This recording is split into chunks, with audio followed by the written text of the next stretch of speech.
एक आदमी अपने फोन से खेलते हुए अचानक एक अजीब बात पर अटक गया। उसे सड़क से मिला एक फोन, चाहे कितनी भी कोशिश करे उसका पासवर्ड वो सही नहीं कर पा रहा। गुस्से में उसने फोन का बैक कवर खोल दिया, स्क्रू खोले और पूरा फोन खोलकर स्क्रीन और कैमरा तक बदल डाला। फिर कंप्यूटर से कनेक्ट करके उसमें एक ट्रोजन डाल दिया। उसके बाद उसी मॉडल का दूसरा फोन लिया और उसमें सब डेटा कॉपी कर दिया। अब जब असली मालिक का कॉल आया तो उसने वॉइस चेंजर लगाकर अपनी आवाज को मासूम लड़की बना दिया और बोला कि फोन गलती से टूट गया है, पर मैंने रिपेयर करवा दिया है। ये रहा एड्रेस। लड़की को कुछ शक ही नहीं हुआ और वो वहां आ गई। उसे रिपेयर स्लिप पर पासवर्ड भी लिखना पड़ा। बस यहीं से उसका असली डरावना सफर शुरू हो गया। लड़की को तो लगा फोन बिल्कुल नया जैसा ठीक हो गया है, पर अब उसका हर मूव, हर चैट, हर फोटो उस आदमी की नजर में था। कैमरा तक को वो रिमोट से घुमा सकता था। रात को फोन अपने आप ऑन हो जाता और उसकी पूरी जिंदगी मॉनिटर हो रही थी। आदमी धीरे धीरे उसके नजदीक भी आने लगा। उसके कैफे में ग्राहक बनकर बार बार आने लगा और दोस्ती गांठ ली। वो लड़की को पसंद आने वाले गेम खेलता था ताकि और क्लोज दिखे। इस तरह से वो उसकी रियल और वर्चुअल लाइफ दोनों कंट्रोल कर रहा था। लड़की को क्या पता था कि उसके बैंक पासवर्ड से लेकर मेट्रो रूट तक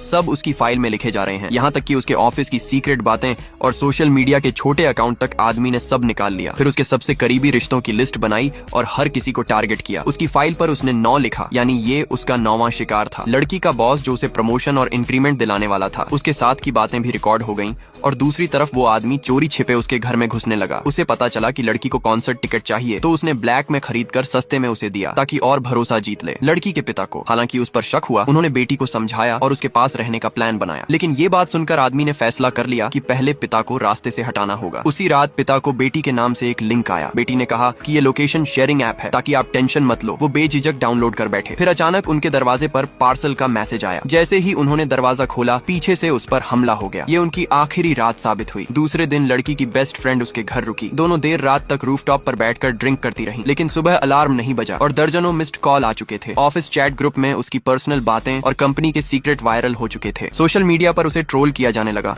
और बॉस ने भी निकाल दिया। अब वो अकेली पड़ गई। पुलिस तक गई, लेकिन सबूत उसी के फोन से थे, इसलिए केस नहीं बना। दोस्त के साथ लौटते समय पिता का मैसेज आया कि कैफे बंद है। दोनों सीधा वहां पहुंचे। तभी वही आदमी वहां पहुंच गया। उसने फोन चेक करने का बहाना किया और बोला कि इसमें ट्रोजन है। लड़की ने कहा मैंने तो कुछ भी इंस्टॉल नहीं किया। फिर ये वायरस आखिर कब डाला गया? आदमी चुप हो गया और बाहर निकल गया।